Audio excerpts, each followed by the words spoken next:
আসসালামু আলাইকুম রহমতুল্লাহি ওয়া আশা করি সবাই ভালো আছেন। ম্যাচ ডে ফেসবুকে লাইভ 1 মাস পর কেটে দেয়, ডিলিট করে দেওয়া হয়। তো এই কারণে আমরা আপাতত লাইভ বন্ধ রাখছি। আধা ঘন্টা 1 ঘন্টা কথা বলার পরে ওই লাইভ যদি চলে যায় তো কি দরকার? কেমন না বলেন, অনেক কথা বলতে হয়। তো এই কারণে আমরা আপাতত ম্যাচ ডের ছোট্ট করে একটা ভিডিও আপলোড দেই। আবারও যদি আপডেট ঠিক হয়ে যায় ফেসবুকের যে না লাইভ থাকবে, তখন আমরা আবারও ম্যাচ ডে লাইভ শুরু করবো ইনশাল্লাহ। তো আজকে যে ম্যাচ, আগামীকাল ভোর 5:30টায় Philadelphia Union versus Inter Miami, অত্যন্ত দুর্দান্ত একটা হাই ভোল্টেজ ম্যাচ।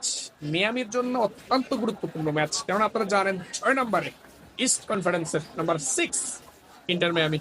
এখান থেকে যদি নাম্বার 1-এ যেতে হয়, এখন থেকে প্রত্যেকটা ম্যাচ পূর্ণ 3 পয়েন্ট লাগবে। ফিলাডেলফিয়া ইউনিয়ন 1 নম্বরে আছে।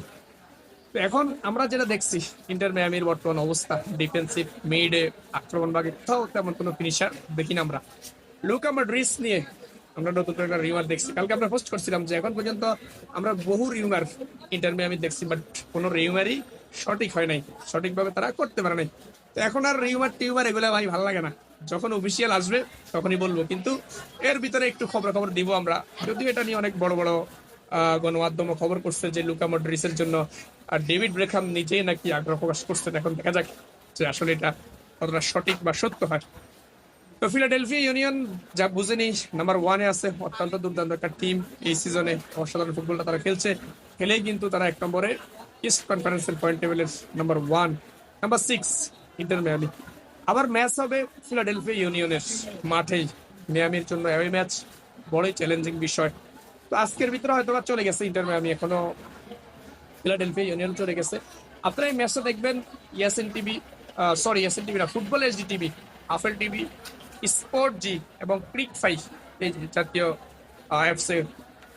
এরপরে আমরা যে বিষয়টা আপনাদেরকে বলবো সেটা হচ্ছে লিওনেল মেসি যতটা মিয়ামির জন্য কন্টিনিউ করে যাচ্ছেন, কিন্তু তাকে সঙ্গ দিতে পারতেছে না জর্ডিয়ান লবস্টেক্স, লুইস সুয়ারেজ বা যারা আছেন, তারা কিন্তু মোটামুটি লিওনেল মেসির সাথে পাল্লা দিয়ে পারতেছে না। বল বানিয়ে দেওয়া বা ফিনিশিং এ দুর্বলতা।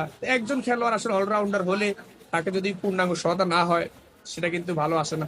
তো লিওনেল মেসি যতটাই চেষ্টা করুক, কিন্তু তার সতীর্থরা কিন্তু তাকে ওইভাবে যোগান দিতে পারে না, বল আদান প্রদান বা বলের যে বিষয়টা এটা কিন্তু করতে পারে না। এই কারণে মিয়ামির পরিস্থিতি যাচ্ছে তাই। তারপরও আমরা দেখি যে ফিলাডেলফিয়া ইউনিয়ন বিপক্ষে কেমন করে। আশা করছি জয় নিয়েই মাঠ ছাড়বে ইন্টার মিয়ামি, কেননা পূর্ণাঙ্গ 3 পয়েন্ট লাগবেই।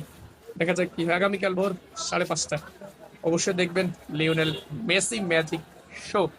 তো এই ছিল মোটামুটি খবর ফুটবল বিশ্বের সকল খবর সবার আগে পেতে চোখ রাখুন আমাদের পেজে, Messian friends club Bangladesh Facebook page. সর্বোচ্চ রিয়েল নিউজ প্রচার করার সর্বোচ্চ অঙ্গীকার। তো এই ছিল মোটামুটি খবর সাথে থাকবেন, লাইক কমেন্ট এবং শেয়ার। ধন্যবাদ সবাইকে। Best of luck Lionel Messi, best of luck inter Miami. আসসালামু আলাইকুম রহমতুল্লাহি ওয়া বারাকাতুহু।